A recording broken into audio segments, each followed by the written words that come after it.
Hello guys! Ayan, nakapuro po kami kasi may lakad kami. Punta kami ng Bulacan. Pasyal-pasyal muna. Pawala ng stress. Yung isa tulog na. Hi! Ayan. Nag-aantay ng sundo. Wala pa yung anong oras na ba? Mag-aalas 2 na, wala pa yung sundo namin.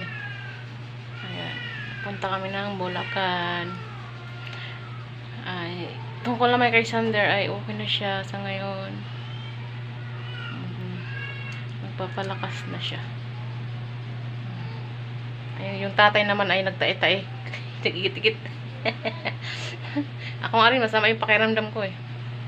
Pero, inano lang. At least yung baby namin okay na. Wala nang problema. Kumusta po kayo? Ayan, sigit-igit. Inaantok na siya kay kaantay ng ano niya. Ayun, si Sander nagduyan tulog. Ayan, nakaready na rin yan. Ayan, oh. Ayun, tulog. Duya. Sarap ng tulog, oh. Sarap ng tulog niya, guys. Ayan. Bumabawi sa kanyang lakas. Kasi halos ilang araw rin kami yan, puyat.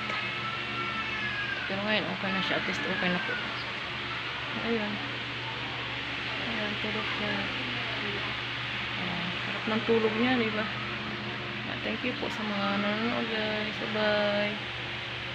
God bless you all.